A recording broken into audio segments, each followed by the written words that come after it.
statement, and we'll take some questions. And a reminder, just put your hands up, and we'll get a microphone to you. Good afternoon, everybody. A couple of quick notes. First, I want to congratulate our volleyball team and Coach Ed Allen. Big-time victory yesterday, 4-set win. Really proud of them and all of their hard work. I know often, when I'm in an interview and setting like this, I'm normally either talking about our team or our women's basketball team or, obviously football. But rarely do I say something about Ed and the job he's doing with our volleyball team. So congrats to them. Obviously, we want to wish our football team and Coach Saban and his staff all the best in the Iron Bowl on Saturday. I know it's going to be a great game, and hopefully, we'll continue to play at a high level and be victorious there. In terms of UTA, Texas Arlington, Coach Cross has done a great job with their team. I want to just send out an alert. We really need our fans for this game. If you can make it, please come out and support us. This is arguably the best 9-man rotation of a non-conference opponent that we've seen here at Coleman Coliseum since I've been here. They're a veteran team. They play 5 or 6 seniors in their rotations. They know what they're doing. Kevin Hervey and Eric Neal, they're starting 4-man and point guard. They are exceptional. They can play at any school in the country. They're really that good. And the rest of their team, they all play their role to a very high level. So what that means for us is we're going to have to raise our level of commitment in terms of the way we communicate, the way we compete, and just our toughness and just all of the different technical fundamentals that we preach every day. We're going to have to raise our level against this team because they're very good. Braxton is out, obviously. He's doing well, progressing well. He will continue to progress to whatever that next level of rehab is. But, he's doing well, extremely well.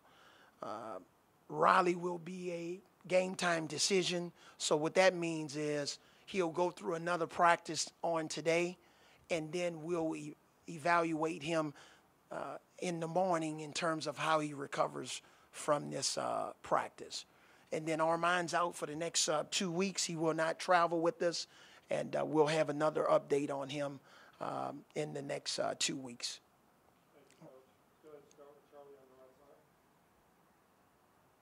Just how have you seen Riley progress in practice and just kind of how he's coming along and the demeanor he's kind of had as that senior leader, maybe not even being able to play out there, being on the sidelines?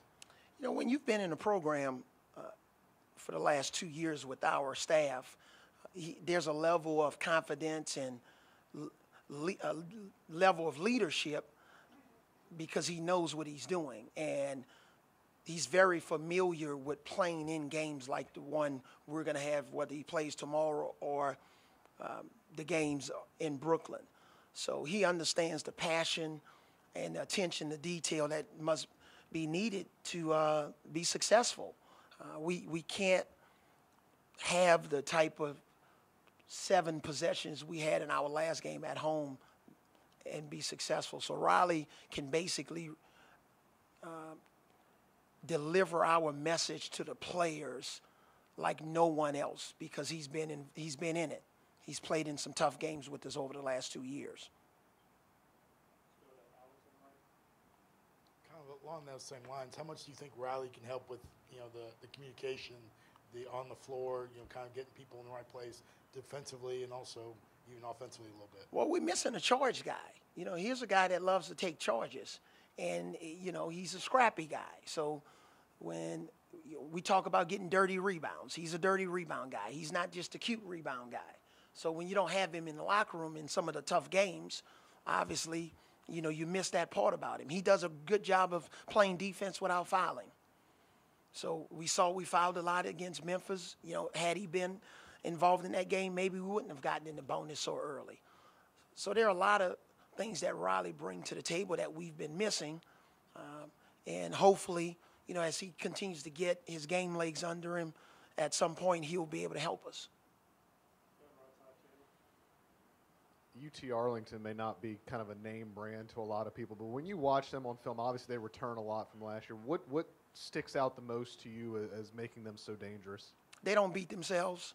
They move the ball. They take great care of the basketball. They have great spacing. They're familiar with different defenses. They don't get rattled. So it's just a team that they're like a well-oiled machine. They know what they're doing. They've been together. They've been in a lot of big games. They just went on the road and won pretty convincingly. So coming to Coleman Coliseum, I don't think that's going to faze them. So they're a confident team, and they play very well. They play very well together.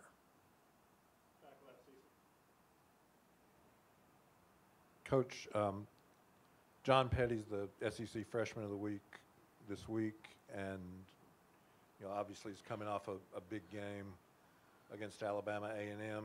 How do you think he's played a lot of basketball, a lot of AAU basketball. So how will he handle that coming off a game like this? Well, he's not a kid that gets arrogant. He's very competitive. He's not the guy that's look at me. He's all about the team. Very competitive kid. He's a lot more mature than his age. So I don't think because he had, a good shooting night from behind the three-point line that he's going to come out in the next game beating his chest. He digests our scouting report and is as focused as anybody. So I just think he's going to come out and do whatever he needs to do to try to help us win if that's taking a shot.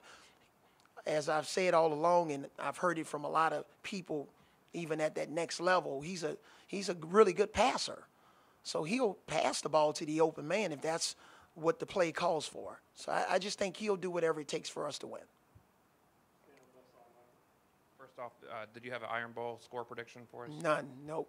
Just hope we finishes like every game that I've been here since day one when I went to the game in Dallas. And who did we play? Was it Wisconsin 2 years ago? Was that right? Just hoping and praying we finish with one more point, and I don't care how ugly or pretty it is. That's normally what I think about.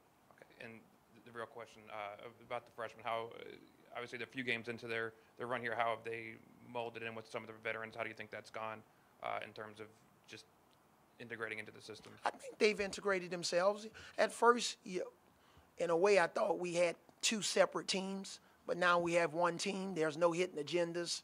We've had a lot of stuff that's brought us closer together. Guys tend to appreciate each other. So I think we've been through a lot together on and off the court, and I think that's forged a really good bond with our team. And I'm sure down the road there'll still be some little flickers or that I have to put out before it becomes a fire. But if you look at the way they cheer for each other, you look at the way they function on the court here early in the season, I think it's all about Alabama, the name on the front of the jersey. And even though we talk about the freshmen and the returning players, there's really no divide. I think we're all together.